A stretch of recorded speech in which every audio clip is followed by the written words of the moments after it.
صحابہ پر عقیدہ اور محبت کے ساتھ درود و سلام پیش کرتے ہیں. اللہم صلی علی سیدنا و سندنا و نبینا و مولانا اللہم سلم و سلم و بارک علی سیدنا محمد و علی آلہ و اصحابہ وسلم تسلیما کثیرا کثیرا. اللهم سلم وسلم وبارك على سيدنا محمد وعلى آله وأصحابه محمد وبارك وسلم عليهم تسليما كثيرا كثيرا.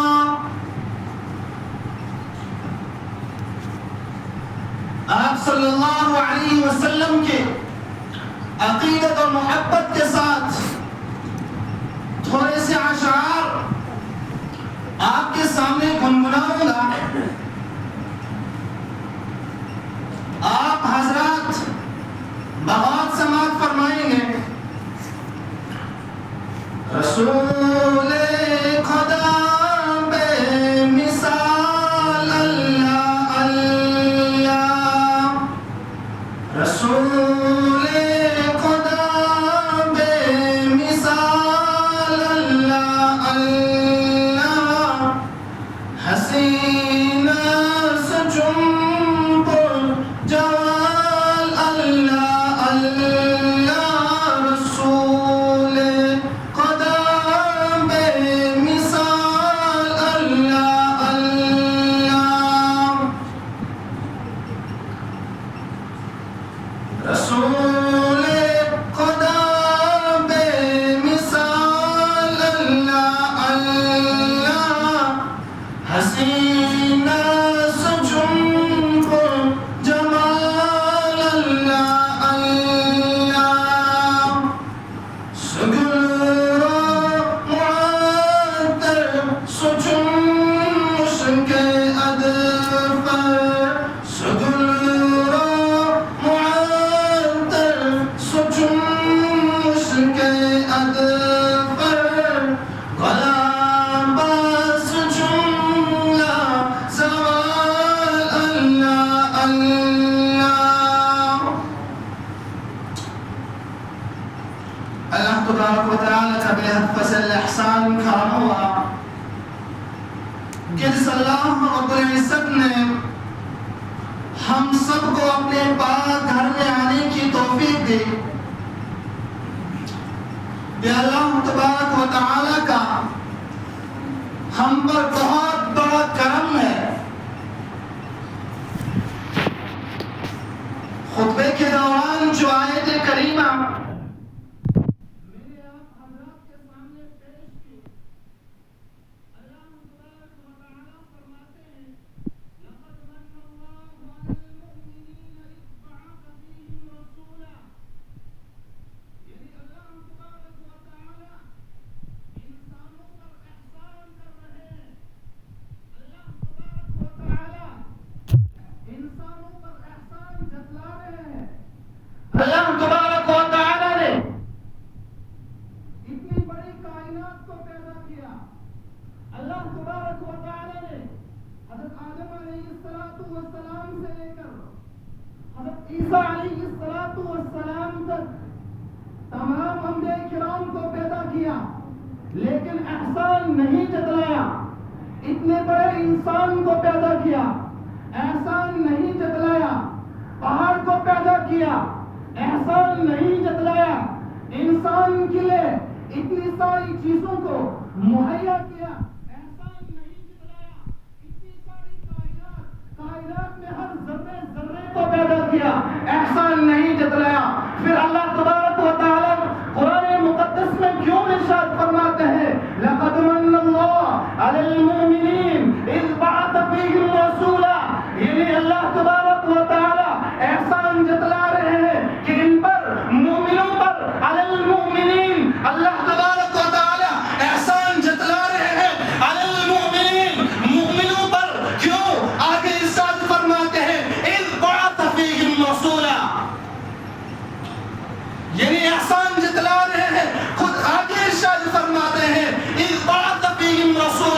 یہ نہیں میرے اپنے رسول کو بھیجا. جب میرے حبیب صلی اللہ علیہ وسلم کی باری آئی, جب میرے اور آپ سب کے حبیب صلی اللہ علیہ وسلم کی باری آئی, قرآن بول پڑا. قرآن کہتا ہے لقد من اللہ علی المؤمنین اذ بعث فیہم رسولا, یعنی اللہ تبارک و تعالی احسان جتلا رہے ہیں کہ ان پر, مومنوں پر. کیوں؟ اذ بعث فیہم رسولا, اپنے پیارے حبیب صلی اللہ علیہ وسلم کو اس امت میں پیدا کیا. اتنے سارے انبیاء کو بھیجا, آدم علیہ السلام کو بھیجا, موسیٰ علیہ السلام کو بھیجا, عیسیٰ علیہ السلام کو بھیجا, لوط علیہ السلام کو بھیجا, ابراہیم علیہ السلام کو بھیجا, یوسف علیہ السلام کو بھیجا. نہیں فرمایا, من اللہ کا لفظ نہیں فرمایا, لیکن جب میرے حبیب کی باری آئی قرآن بول اٹھا, من اللہ احسان جتلا رہا ہے. لیکن ہم اس کے امت میں ہو کر, ہم اس پیارے حبیب صلی اللہ علیہ وسلم کی امت میں ہو کر, میں آپ کو بتاتا چلوں, جب آپ صلی اللہ علیہ وسلم کا نام لیا جائے تو تمام حضرات پر, مجلس میں جتنے بھی لوگ حضرات موجود ہوتے ہیں, ان پر ایک مرتبہ درود و سلام بھیجنا واجب ہوتا ہے. لہذا جب بھی میرے حبیب صلی اللہ علیہ وسلم کا نام لیا جائے, ہر وقت ہر لمحہ ہماری زبان پر درود صلوات نازل وجود ہونا چاہیے, جاری ہونا چاہیے. میں آپ کو بتاتا چلوں, یہ ضمنی بات آ گئی. درود السلام یہی جو درود ہے, اس کی کتنی فوقیت ہے, اس میں کتنی تاثرات ہے. ایک اللہ والے ہیں, سفر کر رہے تھے, غالباً حج کے لیے سفر کر رہے تھے. جب بیچ میدان میں پہنچتے, سفر کرتے کرتے پیاس لگتی ہے, چنانچہ کنویں پر جاتے ہیں. جب کنویں پر گئے, وہاں پر ڈول موجود نہیں. پہلے زمانے میں کنویں ہوتے تھے, اس کنویں سے پانی نکالنے کے لیے ڈول وغیرہ ہوتے تھے, لیکن وہاں پر ڈول میسر نہیں تھا. چنانچہ وہ پریشان ہوا. جب پریشان ہوا, اتنی میں ایک بچے کو دیکھتا ہے, ڈول تو موجود تھا لیکن پانی بہت نیچے تھا. وہ کیا دیکھتا, جب پریشان ہوا, اتنی میں ایک بچی آتی ہے اور وہ بچی سے کہتا ہے کہ میں نے پانی تو پینا تھا, لیکن یہاں پر پانی تو ہے لیکن بہت نیچے ہے. چنانچہ وہ پریشان ہوا, چنانچہ وہ بچی گئی اس کنویں کے پاس. جب کنویں کے پاس گئی, چنانچہ وہ بچی جب کنویں کے پاس جا رہی تھی, کنویں کے پاس پہنچی. کنویں کے پاس جب وہ بچی پہنچی تو پانی اوپر آ گیا. وہ مولا, وہ مفتی تھا, وہ پریشان ہوا. اس میں کیا تاثرات ہیں. اگر ہم وہاں پر ہوتے, ہم یہی سمجھ لیتے کہ جادوگر ہے. لیکن آج قوم یہی کہتی ہے, جب کوئی کچھ نہ کچھ کر دیتا ہے, قوم کہتی ہے یہ جادوگر ہے. لیکن اس نے نہیں پوچھا, بلکہ کہا کہ تیرا کیا عمل ہے جس کی وجہ سے یہ پانی اوپر آیا. اس نے کہا کہ میں ہر مرتبہ, ہر دن, ہر روزے اپنے حبیب صلی اللہ علیہ وسلم پر درود بھیجتی ہوں. چنانچہ میں نے اپنے اللہ تبارک و تعالیٰ سے کہا کہ اس درود کے بدولت آج جو پانی اوپر چڑھا. یعنی درود کی اتنی بڑی فضیلت ہے. تو میں عرض کر رہا تھا, اللہ تبارک و تعالیٰ نے ہمیں اپنے حبیب صلی اللہ علیہ وسلم کی امت میں پیدا کیا. کتنی بڑی فضیلت ہے. آدم علیہ السلام نے اپنے بیٹے شیس علیہ السلام سے کہا تھا, اے میرے بیٹے, جب تو دعا کرے گا, اگر تیری دعا قبول نہ ہوئی تو اللہ تبارک و تعالیٰ سے محمد کا واسطہ دے کر دعا مانگنا, تیری دعا قبول ہو گئی. تو شیس علیہ السلام نے کہا, یہ محمد کا نام میں نے آج پہلی بار سنا. کب؟ جب آدم علیہ السلام کے بیٹے نے کہا, اے بابا جان, یہ محمد کا نام میں نے آج سنا, یہ محمد کون ہے؟ آدم علیہ السلام نے کہا, اے میرے بیٹے, جب میں جنت سے آیا تھا,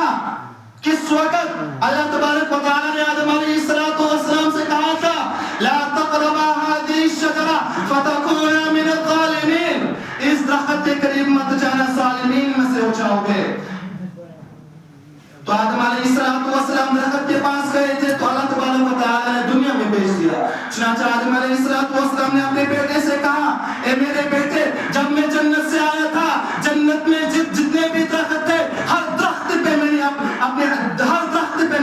ہر درخت کے پتے پر میں نے محمد کا نام دیکھا تھا.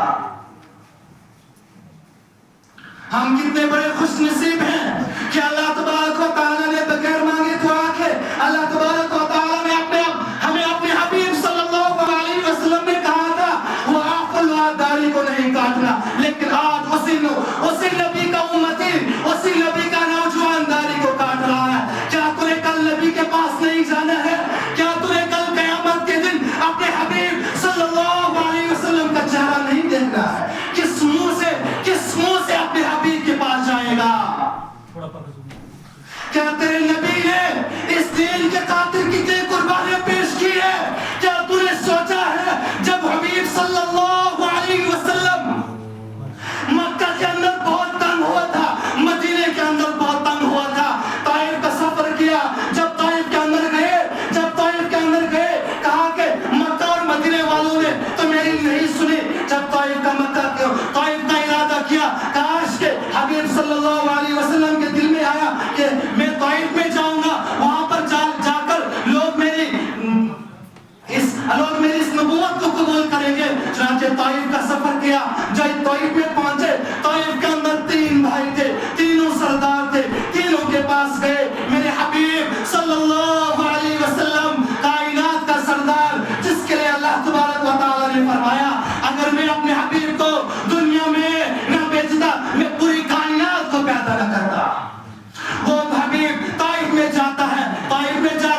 جب طائف میں پہنچا تین بھائیوں کے سامنے دعوت پیش کی, لیکن ان تینوں بھائیوں نے دعوت کو ٹھکرایا. اور جب دعوت کو ٹھکرایا ان 3 بھائیوں جو سردار تھے انہوں نے نوجوانوں کو جمع کیا اور کہا کہ اے نوجوانوں آج تمہیں اپنی جوانی کا جوش دکھانا ہے. اے نوجوانوں آج تمہیں اپنی جوانی دکھانی ہے. اے نوجوانوں آج تمہیں اپنی جوانی کا جوش دکھانا ہے. چنانچہ وہ گئے, ان سرداروں نے ان نوجوانوں کو جمع کیا.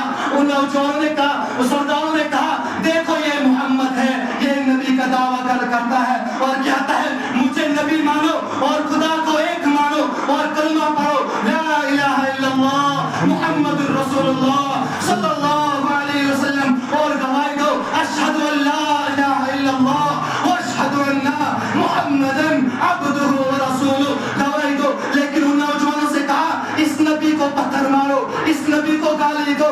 چنانچہ میرا نبی طائف کے اندر میرا کائنات کا سردار طائف کے اندر جاتا ہے اس دین کے خاطر, ان نوجوانوں کے خاطر, ان بچوں کے خاطر طائف میں جاتا ہے کہ کاش کے طائف والے اسلام قبول کر لے, کاش کے طائف والے اسلام قبول کر لے. نوجوانوں نے کیا کیا؟ ان نوجوانوں نے پتھر مارے, ان نوجوانوں نے تالیاں بجائی, ان نوجوانوں نے گالیاں دی. کس کو؟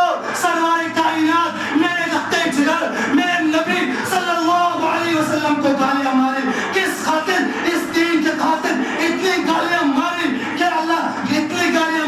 کہ میرے اللہ کے حبیب صلی اللہ علیہ وسلم کے بدن سے پسینہ جاری ہوا, اتنا پسینہ جاری ہوا کہ وہ پسینہ پیروں میں لگ گیا. پیروں میں جو جوتا پہنا تھا وہ بس اس خون کی وجہ سے وہ جو جوتا پہنا ہوا تھا وہ پیروں سے چمٹ گیا. کاش طائف والوں نے میرے حبیب صلی اللہ علیہ وسلم سے کیا کیا.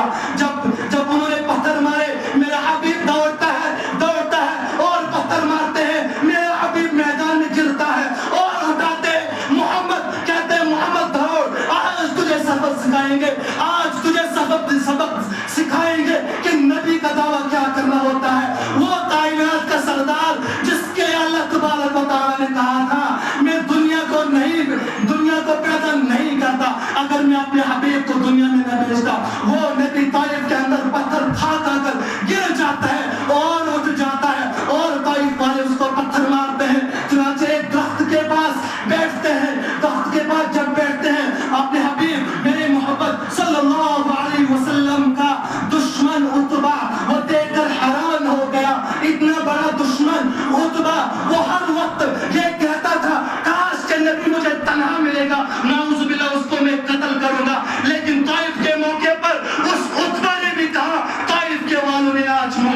ساتھ کیا کیا. چنانچہ میرا حبیب وہ عتبہ کہتا ہے اپنے غلام کو کہتا ہے, غلام کا نام عدس تھا, اسے کہتا ہے کہ جا اس حبیب صلی اللہ علیہ وسلم سے کہنا.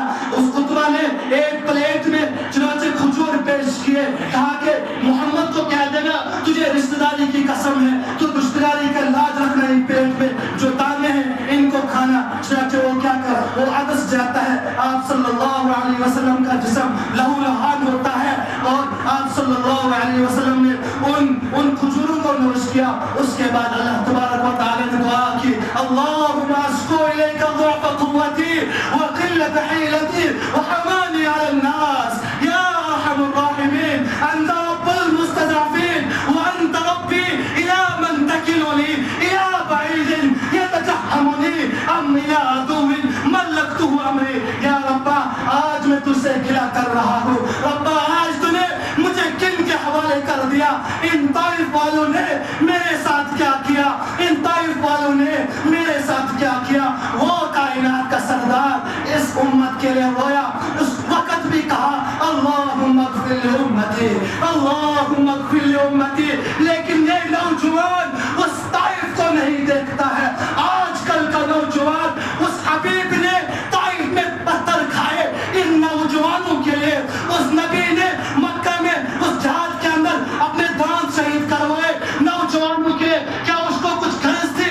نہیں. کیا انہیں غرض تھی؟ جب آخری وقت آیا تھا, جب دنیا سے جانا تھا, اس وقت میرے حبیب نے جبرائیل علیہ السلام داخل ہوئے, اسرائیل علیہ السلام داخل ہوئے, کہا کہ آپ کا آخری وقت ہے. چنانچہ اسرائیل علیہ السلام داخل ہوئے تو میرے حبیب کا پہلا لفظ کیا نکلتا ہے؟ اگر آپ صلی اللہ علیہ وسلم آج کل کا نوجوان کہتا ہے, کہیں اس کے ذہن میں آتا ہے اس نبی نے اپنے خاطر کیا ہوگا. نہیں, ایسی بات نہیں ہے. جب آخری وقت ہوتا ہے, آپ دنیا کے اندر آج کا زمانہ دیکھو, جب آخری وقت ہے ہوتا ہے کسی انسان کا, وہ سب سے پہلے یا تو اپنی اولاد کو بلاتا ہے یا اپنی قریبی رشتہ دار کو بلاتا ہے. لیکن میرا حبیب جس وقت دنیا سے جا رہا تھا, اس وقت اسرائیل سے کہا, اے جبرائیل علیہ السلام سے کہا کہ جا اللہ تبارک و تعالی سے کہا, کہتے کہ میرے بعد میری امت کے ساتھ کیا ہوگا. مرتے وقت اس نبی نے اس امت کو یاد رکھا, لیکن یہ امت سوئی ہوئی ہے, اس نبی کو بھول گئی. جس نبی نے اس امت کے لیے آخری دم تک اس امت کی خاطر اس نے اپنے دل میں درد رکھا.